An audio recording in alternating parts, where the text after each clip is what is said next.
ভালো, মুখে দাড়ি আছে, পরহেজগার। আমি খোঁজ নিয়েছি, আমি বাড়ি গিয়েছি আবু সাইদের, বাপ মার সঙ্গে কথা বলেছি। সম্মানিত ভাইয়েরা,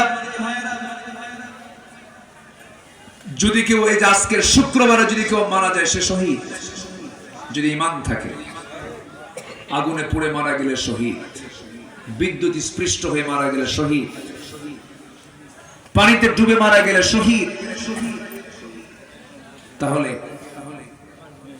একজন ব্যক্তি জুলুম থেকে বাঁচার জন্য, জাতিকে রক্ষা করার জন্য প্রাণ দিচ্ছে, তার মৃত্যু নিয়ে যারা বিতর্ক সৃষ্টি করে ওরাই হলো মুনাফিক। ঠিক কিনা? ওরা মুনাফিক। ফতোয়া দেয় কিয়ামত পর্যন্ত হরতাল হারাম। হঠাৎ করে বলল, ওর কাছে যে কেউ নাজিল করছে আল্লাহ জানে। বলল কিয়ামত পর্যন্ত হরতাল হারাম। তাহলে বলেন তো, এই যে আন্দোলনগুলো কইরা এই যে একটা পরিবর্তন আসলো, এখানে কি হরতাল লাগে নাই? অবরোধ লাগে নাই? আচ্ছা, না করলে কি অবস্থা হতো?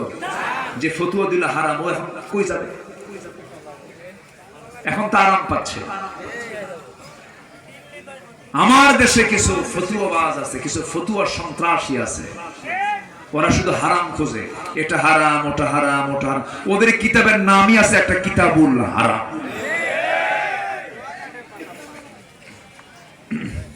আছে না নাই? আল্লাহ তুমি মুনাফিকদের চক্রান্ত থেকে জাতিকে হেফাজত করো, জোরে বলি আমিন। 16 বছর আমার দেশের বহু আলেম ওলামা আছে, বহু টুপি দাড়িওয়ালা আছে, 16 বছর তাদের গায়ে একটা আঁচড়ও লাগে নাই, একটা মামলা নাই তাদের বিরুদ্ধে। 16 বছর তারা দালালি করেছে। যখন পরিবেশ ফিরে পেয়েছে, চোরের মায়ের বড় গলা। আমরা বুঝি সব। মুনাফিকি বাদ দিয়ে লাইনে আসেন, মুনাফিকি বাদ দিয়ে তওবা করে ফিরে আসেন। গণজাগরণ মঞ্চে গিয়ে বলবেন, আমি আমার জীবনের শ্রেষ্ঠ আমল করতে পারলাম। আপনি আলেম নামের কলঙ্ক, আপনার তওবা করা উচিত। কষ্ট পাচ্ছেন? শেষ করে দিলাম।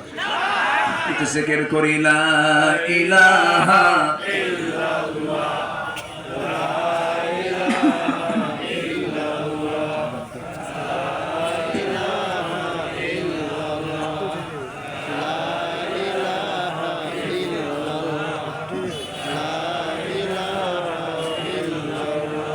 আর জোরে লা ইলাহা ইল্লাল্লাহ। একসঙ্গে দোয়া করতে হবে তো, বসুন জিকির করি লা ইলাহা ইল্লাল্লাহ, সুবহানাল্লাহ, আলহামদুলিল্লাহ,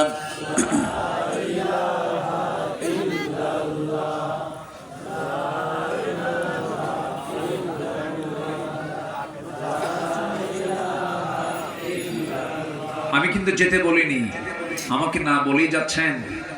একটু বসুন কাইন্ডলি, জি প্লিজ একটু বসুন, একটু বসো। কত সময় তো চলে যায় কত দিকে। এই হাজার হাজার মানুষগুলো কোথায় পাবেন একসঙ্গে দোয়ার জন্য? একটু বসো প্লিজ, একটু বসো। সম্মানিত ভাইয়েরা, আখিরাতের প্রস্তুতির জন্য আমরা 15টা কাজ আমরা শিখে যাব। কয়টা কাজ বলেন তো? 15টা কাজ। এর মধ্যে 1 নাম্বার শিখেছি আমরা ঈমান আনবো কার উপরে? সন্দেহ নিয়ে না, দ্বিধাহীন চিত্তে। নাম্বার 2, জান এবং মাল দিয়ে জিহাদ করব আমরা কার পথে? আসতে বলবেন না, কার পথে? আল্লাহর পথে। রাসূল ডাক দিয়েছেন, সাহাবীরা ডাক শুনেছেন, দেরি করেন নাই। আল্লাহু আকবার। মুতার যুদ্ধ, আল্লাহু আকবার। মুতার যুদ্ধের ডাক এসেছে। আমার নবীজি বললেন, কারা কারা আছো? লব্বাইক ইয়া রাসূলুল্লাহ। 3000 সাহাবী সামনে দাঁড়ায় গেলেন। আমার নবীজি বললেন, যায়েদ একটু আমার কাছে আসো। কাছে দাঁড় করায় দিলেন। জাফর আমার চাচাতো ভাই, আমার কাছে আসো। দাঁড় করায় দিলেন। আব্দুল্লাহ বিন রাওহা কোথায়? দাঁড় করায় দিলেন। মোট কয়জন হলো? বলেন কয়জন হলো? তিনজন। এই তিনজনকে দাঁড় করায় দিয়া আমার নবীজি সাহাবে কেরামকে লক্ষ্য করে বললেন, সাহাবীরা, আমি 1 নাম্বার যায়েদকে সেনাপতি বানালাম, 2 নাম্বার জাফরকে বানায় দিলাম, 3 নাম্বার আব্দুল্লাহ বিন রাওহাকে বানায় দিলাম। এই তিনজনের ভেতরে যদি তিনজনই দুনিয়া থেকে বিদায় নিয়ে নেয়, তোমাদের মধ্যে তোমরা একজন সেনাপতি নিযুক্ত করে নিবা। এই 3 সেনাপতির চেহারায় চরম হাসির চিত্র দেখতে পাচ্ছিল সাহাবে কেরাম, কিন্তু মুনাফিকরা মুনাফিকি করার জন্য পিছন দিক থেকে তাদেরকে সে ডাকলো, ডেকে বলছে, যায়েদ, জাফর, আব্দুল্লাহ, যুদ্ধে যেও না, 3 জনই মারা যাবে, কিন্তু সেনাপতি হয় একজন, কিন্তু এই যুদ্ধে সেনাপতি 3 জন, তোমরা 3 জনই মরে যাবে। এই 3 জন ব্যক্তি বলছে, মুনাফিকের বাচ্চারা, যতই ষড়যন্ত্র করো না কেন, আমরা 3 জন যুদ্ধে যেতেছি বাঁচার জন্য নয়, শহীদ হওয়ার জন্য। আমার নবীজি বলে ফেললেন, আব্দুল্লাহ, জাফর, যায়েদ, 3 জন তোমরা পরিবারের কাছ থেকে বিদায় নিয়ে আসো। যায়েদ বলছেন, ইয়া রাসূলুল্লাহ, আমি কোথায় যাব? আর আমার যাওয়ার জায়গা না, আমি এখান থেকে যুদ্ধে রওনা দিয়ে দেব। যায়েদ বিন হারিস যুদ্ধের ময়দানে রওনা দিয়ে দিলেন। জাফর বিন আবু তালিব বলছেন, ইয়া রাসূলুল্লাহ, আপনি যখন বলে ফেললেন পরিবারের কাছ থেকে বিদায় নিয়ে আসি, পরিবারের কাছে চলে গেলেন। সিরাত গ্রন্থে এসেছে, ঘরের মধ্যে ঢুকলেন, সন্তান 2টা নাবালক, 2 উরুতে রাখলেন, চুম্বন করলেন, আদর করলেন, স্নেহ দিলেন। সামনে স্ত্রীকে ডাক দিয়ে বলেন, স্ত্রী আমার সামনে আসো, সামনে বসায়া দিলেন। স্ত্রী হাত ধরে বলছেন, স্ত্রী আমার জন্য দোয়া করো, আমি মুতার যুদ্ধে যেতেছি, সেনাপতি নিযুক্ত হয়েছি, আমার জন্য দোয়া করো, আমি যেন শহীদের দরজা পেয়ে আমি যেন দুনিয়া থেকে বিদায় হতে পারি, আমার জন্য দোয়া করো, আমি যেন শহীদ হয়ে যাই, এই জন্মে তোমার সঙ্গে আর দেখা হবে না, আশা রাখি তোমার সঙ্গে জান্নাতের সিঁড়িতে আমার দেখা হয়ে যাবে। স্ত্রী চোখে পানি দেখে জাফর বলছেন, স্ত্রী চোখে পানি কেন? তিনি বলছেন, আমার স্বামী যুদ্ধে যাবেন, আমি কেন আপনাকে বাধা দেব? আপনি যুদ্ধে যান, কিন্তু আপনি শহীদ হয়ে যান, আমি এটা কামনা করব না, এমন দোয়া আমি করব না। কারণ এই যে সন্তান 2টা দেখতেছেন, সন্তান 2টা নাবালক, আপনি যদি শহীদ হয়ে যান, সন্তানগুলো তো 2টা এতিম হয়ে যাবে। এই সন্তানগুলোর দিকে তাকায় আমি আপনার জন্য দোয়া করি, আল্লাহ আপনাকে গাজী করে যুদ্ধের ময়দান থেকে ফিরে আনুন। আমার নবীজি সঙ্গে সঙ্গে স্ত্রীটার হাতটা টান মেরে ধরলেন। কোমরে ছিল তরবারি, কোষবদ্ধ তরবারি, কোষমুক্ত করে তরবারির উল্টা দিক দিয়ে স্ত্রীর হাতে আঘাত করলেন। আঘাত করে বললেন, আমার স্ত্রী, তরবারি দিয়ে তোমার হাতে আঘাত করলাম, হাত কাটছে নাকি? না কাটে নাই। কেন কাটলো না? উল্টা দিকে মেরেছেন। এবার তিনি বলছেন, আমার স্ত্রী, আমার জন্য এতক্ষণ ধরে যে দোয়াটা করেছো সম্পূর্ণ উল্টা দোয়া, আমি নিশ্চিত আমি শহীদ হয়ে যাব। আমার আগে একজন সেনাপতি, পরে একজন সেনাপতি, আমি নিশ্চিত আমি শহীদ হয়ে যাব। নাকের মধ্যে জান্নাতের গন্ধ পাচ্ছি আমার স্ত্রী। এই কথা বলে ঘর থেকে একটা জোরে দৌড় মারলেন। পিছন দিক থেকে সন্তানগুলো কাটা কবুতরের মতো ছটফট করতে করতে আব্বা আব্বা বলে ডাকতে ডাকতে পিছে পিছে যাচ্ছে। ইতিহাসে লিখেছে, একটা বারের জন্য জাফর সন্তানদের দিকে ফিরে তাকান নাই। যুদ্ধে চলে গেছেন জাফর। আব্দুল্লাহ বিন রাওহা সময় মাত্র দুপুরবেলা বিয়ে করেছেন, বিকেল বেলা যুদ্ধের ডাক এসেছে। জাফর বিন আবু তালিব যুদ্ধে ঝাঁপিয়ে পড়লেন। আব্দুল্লাহ পরিবারের কাছ থেকে বিদায় নেওয়ার জন্য আসলেন। স্ত্রীর ঘরে প্রবেশ করলেন না। যে ঘরে স্ত্রী বসা আছে, রাতের বেলা বাসর ঘর হবে, সেই ঘরের সামনে গিয়া দরজার পিছন দিকের শিকলটা লাগায় দিলেন। লাগায় দিয়ে বউকে ডাক দিয়ে বলছে, বউ রে, দরজার উল্টা দিকে দাঁড়াও, এই দরজার খুলবে না, কারণ পিছন দিকে শিকলটা লাগায় দিয়েছি। ভিতরে যাব না আমি, মোহাব্বত পয়দা হবে, প্রেম নিবেদন হয়ে যাবে, দেরি হবে যুদ্ধের ময়দানে যেতে। আমার জন্য দোয়া করো, আমি যেন শহীদ হয়ে আল্লাহর জান্নাতে যেতে পারি। বউটা বলে, স্বামী আমার, এমন স্বামী গ্রহণ করলাম যে স্বামীকে আমি সচক্ষে দেখতে পারলাম না একবারও। দয়া করে একটু ভিতরে আসো, একটাবার যেন চিনতে পারি। কেন? হাসরের ময়দানে অসংখ্য লোকের মাঝখান দিয়ে যেন আমি আপনাকে স্বামী হিসেবে শনাক্ত করতে পারি, এই জন্য আমি আপনাকে একটাবারের জন্য দেখতে চাই। আব্দুল্লাহ বলছেন, আমার স্ত্রী, আমি দুনিয়া থেকে বিদায় হয়ে যাব, তুমিও দুনিয়া থেকে বিদায় হয়ে যাবে। যদি আমার জীবনে তুমি আমার একমাত্র স্ত্রী থেকে যাও, তোমার জীবন আমি যদি একমাত্র স্বামী থেকে যাই, আমার আপনার পরিচয় করে দেওয়ার দায়িত্ব আমার আল্লাহ নিজে নিয়ে নিবে। ওই যে বিদায় নিলেন, বউটার সঙ্গে দেখাও করলেন না, যুদ্ধে ঝাঁপিয়ে পড়লেন।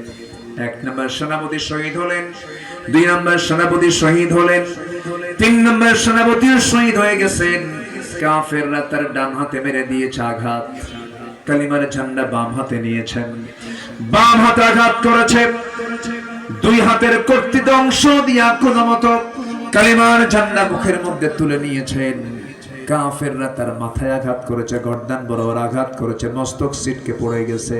কিন্তু দুনিয়া থেকে বিদায় নিয়েছেন আব্দুল্লাহ, কালিমার ঝান্ডা জমিনে ফেলতে দেন নাই, উঁচু করে ধরে আছেন কামড় মেরে।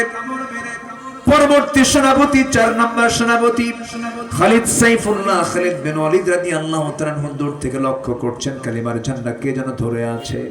দৌড় মেরে কাছে গিয়ে দেখেন কালিমার ঝান্ডা কেউ ধরে নাই, কিন্তু আব্দুল্লাহ কামড় মেরে কালিমার ঝান্ডা আকাশমুখী ধরে আছে।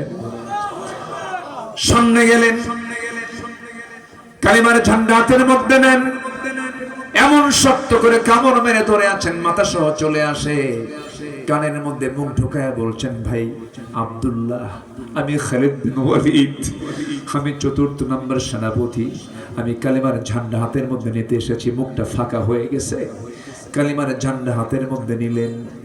3000 সৈন্য নিয়া 1 লক্ষ সৈন্যের মোকাবেলা করতে গিয়া খালিদ বিন ওয়ালিদ প্রথমে কৌশল করলেন, 3000 সৈন্য নিয়া এত জোরে ঘোড়া দাবড়ায় দিলেন বালুর ময়দান, গোটা বালুর ময়দান বালু দিয়ে চতুর্দিক অন্ধকার হয়ে গেছে। খুরের আঘাতে যুদ্ধ শুরু হয়ে গেছে।